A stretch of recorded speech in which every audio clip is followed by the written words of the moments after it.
अमीर आदमी ने कभी सोचा भी नहीं था कि उसकी पत्नी उसी के होटल में वेट्रेस का काम करती है। जब बाकी महिला कर्मचारी उसे खुश करने के लिए उसके आसपास इकट्ठा हो गयी, तभी एक ग्राहक का छोटा बच्चा खाना खाते खाते अचानक दम घुटने लगा। लेकिन वहाँ मौजूद किसी भी वेट्रेस ने उसकी मदद नहीं की। केवल उसकी पत्नी तुरंत बच्चे की मदद के लिए दौड़ी। उसकी मदद से बच्चे के गले में फंसा खाना बाहर निकल गया। ग्राहक बार बार उसका धन्यवाद करने लगा, लेकिन काफी देर तक झुककर बैठने की वजह से महिला का ब्लड शुगर अचानक गिर गया और वह चक्कर खाकर गिरने लगी। तभी अमीर आदमी ने उसे समय रहते संभाल लिया। वह नाराज हो गया क्योंकि वह पहले से ही गर्भवती थी और चाहता था कि वह घर पर रहकर अपना और बच्चे का ध्यान रखे। लेकिन महिला को लगा कि उसे उसके वेट्रेस होने पर शर्म आ रही है। सुपरवाइजर को यह देखकर जलन हुई कि अमीर आदमी उसकी तरफ ध्यान दे रहा था, इसलिए उसने उसे नौकरी से निकालने की कोशिश की। यह देखकर अमीर आदमी गुस्से से भड़क उठा। उसने कहा कि पूरे होटल में सिर्फ उसी ने बच्चे की जान बचाने की कोशिश की, जबकि बाकी सभी कर्मचारी तमाशा देखते रहे। नौकरी से निकालना है तो उन लोगों को निकालो।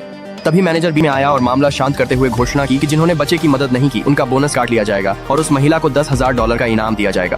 यह सुनकर अमीर आदमी होटल से चला गया। मैनेजर को जरा भी अंदाजा नहीं था कि वह दोनों पति पत्नी है। उसे सिर्फ इतना लगा कि अमीर आदमी उस महिला में दिलचस्पी रखता है, इसलिए उसने उसका इस्तेमाल करके उसका भरोसा जीतने की योजना बनाई। उसने महिला को उसकी सैलरी से 10 गुना ज्यादा पैसे देने का लालच देकर एक बार के प्राइवेट रूम में बुलाया। फिर काम का बहाना बनाकर अमीर आदमी को भी वहीं बुला लिया। जब अमीर आदमी ने अपनी पत्नी को बार के अंदर देखा तो उसे लगा कि वह पैसे कमाने के लिए कोई भी काम करने को तैयार है। महिला वहाँ से जाना चाहती थी, लेकिन मैनेजर ने उसे जबरदस्ती वापस कुर्सी पर बैठा दिया। उसने कहा कि अगर जाना है तो पहले अमीर आदमी के नाम का एक जाम पीकर दिखाओ। मजबूरी में महिला ने वाइन का गिलास उठाया, लेकिन गर्भावस्था की वजह से उसे तेज मतली महसूस होने लगी। उसने तुरंत गिलास नीचे रखा और भागकर वॉशरूम चली गई। ये देखकर अमीर आदमी का गुस्सा 7वें आसमान पर पहुंच गया। उसने अपने असिस्टेंट को वहीं रुककर मैनेजर को सबक सिखाने का आदेश दिया और खुद बार के बाहर अपनी पत्नी का इंतजार करने लगा। जैसे ही वह वॉशरूम से बाहर आई, उसने उससे पूछा कि शादी के बाद भी वह नौकरी करने की जिद क्यों कर रही है। उसने तो उसे बिना किसी लिमिट वाला ब्लैक कार्ड दिया था। पिछले कुछ समय से उस कार्ड से लगातार पैसे खर्च होने के मैसेज भी आ रहे थे, इसलिए उसे लगा कि वह सिर्फ खुद को सादा और ईमानदार दिखाने के लिए नौकरी कर रही है। लेकिन उसे यह नहीं पता था कि उसका ब्लैक कार्ड उसकी सौतेली बहन चुरा चुकी थी और सारे पैसे वही खर्च कर रही थी। जब महिला ने सुना कि उसका पति उसे पैसों की लालची समझ रहा है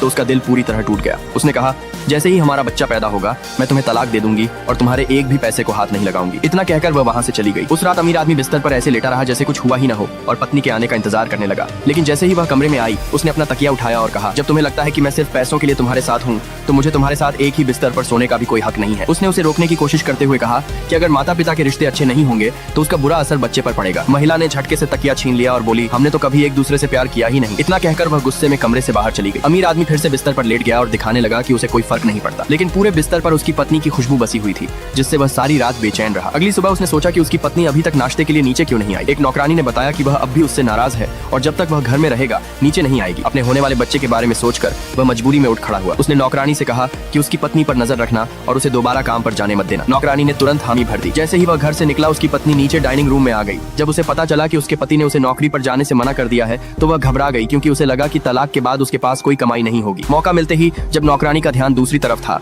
वह चुपचाप हवेली से बाहर निकल गई।